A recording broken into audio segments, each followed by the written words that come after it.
1977 में इक़्तिदार में आने के सिर्फ एक माह बाद जनरल ज़ियाउल हक ने एक ईरानी सहाफ़ी से गुफ्तगू करते हुए कहा, आइन क्या है? ये 10 या 12 सफ़हात पर मुश्तमिल एक किताब है। मैं इसे फाड़ कर फेंक सकता हूँ और कह सकता हूँ कि हम कल से एक मुख्तलिफ निज़ाम के तहत ज़िंदगी गुजारेंगे।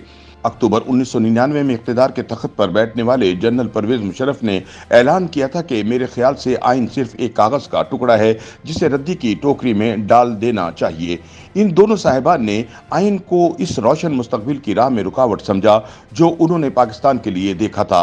बिलाखिर इन दोनों जर्नलों ने कौमी और सूबाई असम्बलियाँ तश्कील देने की ज़रूरत महसूस की, लेकिन इन्हें सियासी इंजीनियरिंग करके बनाया गया और उन्होंने आइन में तरमीम करके खुद को बतौर सदर गैर मामूली इख्तियारात दिए।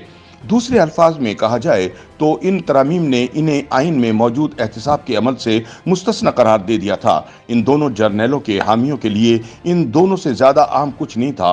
दोनों ने माशरे और बिलखुसूस नौजवानों को गैर सियासी बनाने की हौसला अफजाई की। जनरल ज़ियाउल हक के इंतकाल के बाद 1988 में मुनक्किद होने वाले पहले आम इंतखाबात में इंकशाफ हुआ कि पाकिस्तान में रहने वाले मुतवस्सत तबके के नौजवान इस बात से ना वाकिफ थे कि पार्लिमानी निज़ाम कैसे काम करता है। वो इस हकीकत को समझने से कासिर थे कि अब फैसला साजी सिर्फ एक फ़र्द के इख्तियार में नहीं होगी। बेनज़ीर भुट्टो के वज़ीर आज़म बनने के बाद इन्हीं लोगों ने शिकायत की कि वो फैसला साजी में कमज़ोर हैं और पार्लियामेंट पर काफ़ी हद तक मुनस्सिर हैं। लिहाजा 1995 में बेनज़ीर भुट्टो के दूसरे दौरे हुकूमत के दौरान पासबान नामी तंजीम और साबिक ISI चीफ हमीद गुल की ज़ेर क़यादत एक मुतवस्सित तबके के हामी गुरों ने सदारती निज़ाम के लिए लॉबिंग शुरू कर दी। इन्हें इमरान खान एक ऐसे शख्स लगे जिन्हें इस निज़ाम के तहत इक़्तिदार में लाया जा सकता था। पार्लिमानी निज़ाम को एक ऐसा निज़ाम समझा जाता था जो इंतहाई पेचीदा और पाबंदियों से भरपूर होने की वजह से आज़ाद नहीं था।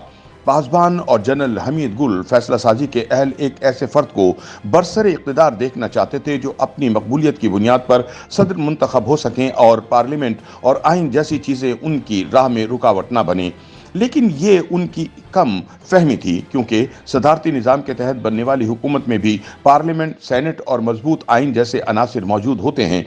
2014 में नवाज शरीफ की हुकूमत के खिलाफ धरने के दौरान एक मारूफ शोबी शख्सियत ने ट्वीट की कि इमरान खान को मुल्क का रुख मोड़ने के लिए इख्तियारात देने की ज़रूरत है और इसके लिए हमें सदारती निज़ाम चाहिए।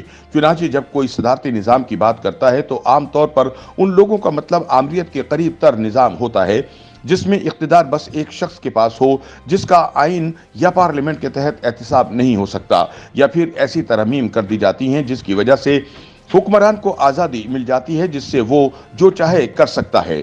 इमरान खान जब वज़ीर आज़म थे तो उन्होंने मुतअद्दिद मौक़ों पर इस राय का इजहार किया कि पाकिस्तान को एक जमाती रियासत चीन की तरह बनने की ज़रूरत है, लेकिन यहाँ सितम ज़रीफ़ी ये है कि वो और उनके हामी आज़ादी की जितनी ज़्यादा बातें करते हैं इतना ही ये लगता है कि जैसे वो एक जमाती सेटअप की बात कर रहे हैं जिसमें तनू और इख्तिलाफ राय की कोई गुंजाइश न हो। जो लोग आज़ादी की तलाश में हैं इनके नज़दीक इख्तियारात एक रहनुमा से होते हुए तमाम रियासती और हुकूमती इदारों में तकसीम होने चाहिए।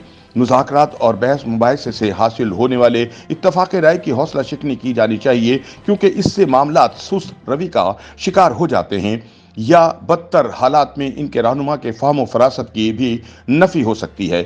इस तनाजुर में देखा जाए तो आज़ादी का मतलब पार्लिमानी और आइनी मामलात में जाए बगैर इख्तियारात के इस्तेमाल का नाम हुआ। इस आज़ादी के नतीजे में इमरान खान जैसे मकबूल रहनुमा को वो तस्कीन मिलेगी जिसकी इन्हें तवील अरसे से तमन्ना है। हमारे मुतवस्सत तबके के लिए रियासत की अहमियत भी मसनूआत की ख़रीदारी जैसी है। यहाँ एक रहनुमा प्रोडक्ट बन जाता है जिसकी ब्रांड के तौर पर खूब तशहीर होती है और वो अपने सारिफ यानी हामियों को ताकत, सुकून और शनाख्त देने का वादा करता है। यही वजह है कि आज़ादी का नारा एक इश्तहारी स्लोगन की तरह मसनूई मालूम होता है जो कि एक तसव्वुराती आज़ादी का वादा करता है। ये बिल्कुल ऐसे ही है कि जब कोई मालब्रो सिगरेट पीता है तो वो खुद को बहुत पुरजोश महसूस करता है। ऐसे ही आईफोन इस्तेमाल करने वाला शख्स खुद को तख्लीकी लोगों में शुमार करने लगता है और कोक की 1 लीटर वाली बोतल खरीद कर फर्द को लगता है कि वो एक खुशहाल ज्वाइंट फैमिली सिस्टम का हिस्सा है। ये सब चीजें सिर्फ तस्वुरात की दुनिया में ही हो सकती हैं। तस्वुरात नुकसान दे तो नहीं, लेकिन जब उसे सियासी इजहार के तौर पर पेश किया जाता है तो मामला पेचीदा हो सकते हैं। इसके नतीजे में एक मिसाली रियासत के बजाय बदतरीन हालात वाली एक बदहाल रियासत वजूद में आएगी। इटली, जर्मनी और स्पेन में दोनों जंग अजीम के दरमियान फाशिज्म के उरूज के साथ यही कुछ देखने को मिला। वहां एक जाबिर रियासत उभरी जिसमें बरसों तक लोगों को ये यकीन दिलाया गया कि वो जमहूरियत और एक से ज्यादा लोगों के हाथ में इख्तियारात जैसे तंग नजर ख्यालात से आजाद हैं। इमरान खान की आजादी भी दरअसल यही है। इस आजादी की अमली शक्ल तो मुमकिन नजर नहीं आती, लेकिन अगर तस्वुर किया जाए कि ये अमली शक्ल इख्तियार कर लेती है तो ये आइन और पार्लिमानी निजाम से आजादी होगी और ये माशरे से अलग अपने आप के गिर्द घूमते एक ग्रोह की तश्कील का बाइस बनेगी। YouTube पर गूगली न्यूज देखने के लिए youtube.com की सर्च बार में गूगली न्यूज टीवी टाइप करें। गूगली न्यूज के पेज पर सुर्ख रंग के सब्सक्रिप्शन वाले बटन पर क्लिक करना ना भूलिए। YouTube पेज पर अपलोड होने वाली वीडियोस से बाखबर रहने के लिए बेल आइकन पर क्लिक कीजिए। आपको हर नई वीडियो के बारे में नोटिफिकेशन मौसूल हो जाएगा।